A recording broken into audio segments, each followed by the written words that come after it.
Florida State adds a legacy recruit.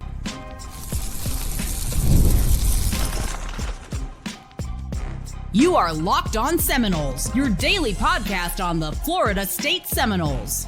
Part of the Locked On Podcast Network, your team every day. Welcome back into Locked On Seminoles. I am your host, Brian Smith, longtime college football writer and recruiting analyst. Thank you for making Locked On Seminoles your first listen each and every day. Truly appreciate you stopping in to talk some Noles with me.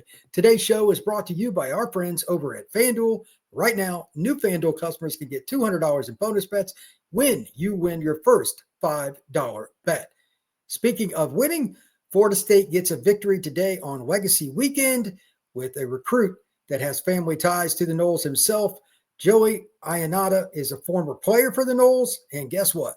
Well, now his son, Mike Ionata, is a part of the program as well, and Joey's brother, John, also was a player for Florida State as well, both in the 1980s, and all of them are offensive linemen. So this is a good start to the weekend for Florida State. Ionata becomes the second offensive lineman to commit to the Noles, also joining Xavier Payne. Payne is out of Orlando, Florida, and Ionata, he is from Clearwater, plays at Calvary Christian. So let's talk about him and why this is so important.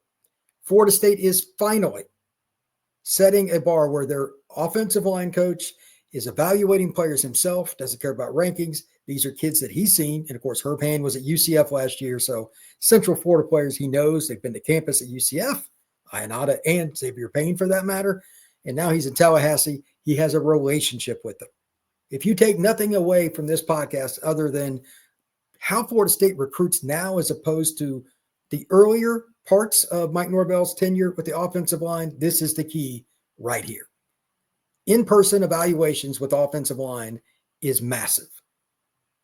If you look at the teams that were in the Final Four, the college football playoff, Penn State, Texas, Ohio State, Notre Dame, almost every single offensive lineman that played in those games in the playoff were recruited out of the high school ranks by those individual schools, and it took multiple years to get to a starting lineup. Anybody that started as a freshman or sophomore was extremely unusual. It's usually third, fourth, and fifth year players that are starting at these schools. And they knew the system. Florida State has relied on the portal for far too long. So getting Mike Ionata out of Clearwater Calvary Christian, a program that Herb knows well, a program that is a very physical, downhill, it has been for years, we're going to beat you up kind of program, that is good news for Florida State football. So this is not just to be celebrated, hey, we got a commitment, hey, it's a legacy, hey, we need linemen. This is the exact formula to win long-term. You lose a player for injury. You lose a player to the draft early. He's really good. He goes on early. Okay, great. You need guys that have been in the system, that know it, that understand the congruent nature of offensive line play and have been in the same place for a long time. That is the best recipe for consistent success at Florida State University. This is what they're doing so far. Doesn't mean the guys are going to come in and play right away again. This is a developmental approach, and it's the best. It's the same thing Penn State did. It's the same thing that Notre Dame did, etc. All these programs that made it to the playoff, even it's ironic, Boise State's offensive line, they ran the ball really well last year. They had a great season. That running back, he wouldn't have had those yards. They developed offensive linemen. It doesn't mean you can't take guys out of the portal, but you had to develop some of your own guys. Florida State is trending in that direction. So who is Ionata? What position is he going to play? How does that all work? We're going to talk about that next here on Locked On Seminoles. 2 commitments in the books, and they need some more on the offensive line. So that's next here on Locked On Seminoles. Eating healthy doesn't have to be complicated. With Factor, you get chef-made, dietitian-approved meals that are ready to heat and eat in just 2 minutes. So you can fuel your body without the hassle of cooking and wasting time. Factor meals to arrive fresh, never frozen. They've got 40 options across 8 dietary preferences each week, and you can customize your menu to fit whatever goals that you want, whether it's Calorie Smart, Protein Plus, Keto, or anything else. It's there for you with Factor. Now, you also have something else besides meals. If you're on the go, they've also got smoothies, they've got breakfast stuff, they got snacks that you can take with you to make it convenient wherever you go any day of the week. Eat smart with Factor. Get started with factormeals.com/factorpodcast and use code factorpodcast to get 50% off your first box plus free shipping. That's code Factor Podcast at factormeals.com/Factor Podcast to get 50% off free shipping on your first box. All right, the next thing that you need to know about Florida State with this is what's going on with Ionata position-wise. And this is where it's fun.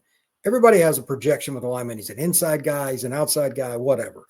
I had the opportunity to be around him a few times because he actually worked out at the same gym I did, and also with a friend of mine, Mr. Ray McNeil, who operates the offensive line for Trench Academy. It's inside the gym at Powerhouse in Tampa. Again, same gym I used to work out at. And this is a guy that knows his craft. And Ionata and his brother, who went to Alabama, understand what that's like to be under that realm where you're grinding every day, working on flexibility, technique, strength, the whole 9 yards. It is a full-on program. That's going to help him. And that's also why I think he could play guard or tackle. He said in an interview that he's going to most likely play tackle. That was on War Chant. Shout out to them for getting an interview. I think that this is fine. You can list him at tackle, and that's cool because he plays left tackle at Calvary. Cool. But if it comes down to who's going to win a battle, sometimes you got to move guys around. Not everybody can play tackle. Sign as many tackles as possible. I get it because they're usually the most athletic guys. That's great. But if it comes down to it, Ionata's the kind of kid, he'll want to start for Florida State, whether it's guard or tackle, to get on the field and to help the Noles win. Again, it's about 5 guys, all 5, playing together. Doesn't matter who's where. Does it work as a group to grind out wins? Florida State is trending towards doing that. This is a good piece to add to the puzzle. And Ionata is a kid that I think just a good guy. He'll fit in nicely at Florida State, and he comes from a tremendous high school football program. As far as offers, a few of the others, Kentucky, USF, UNC, West Virginia, he had plenty of those, but I don't really care about that. His ranking's 3-star across the board. I don't care about that either. What I care about is Herb had the opportunity to evaluate him. And same thing with Coach Harris, Coach Malzahn. They've seen the kid, they've been around the kid and the family. So there's a fit there. The last point I want to make about him, again, this is the second commitment. So now you have multiple guys in the fold that can help try to recruit other players to Florida State University. And so you can get away from trending towards taking portal players. For Florida State to get to that level of being in the playoff and to getting to the point where they can win big, this is where it starts.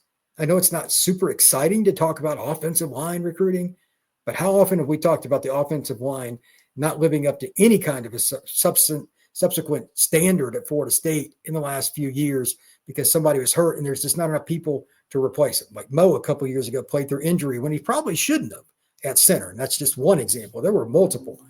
It's because high school recruiting at the offensive line spot wasn't good enough. The way that Florida State's recruiting now, you're going to have more players in place that are in the system to get you to where you need because they're starting as juniors, seniors, and fifth-year seniors. And that's the bottom line. Without it, Florida State will not be a consistently competing for championships, even in the ACC, let alone for the playoff. They're just not. They're a long way from where they need to be. This is the beginning of the building block, but that's still a very important step. You can't take the last step if you don't take the first one. Thank you once again for making Locked On Seminoles your first listen each and every day. Truly appreciate you stopping in to make all your fun stuff with Florida State football take place right here.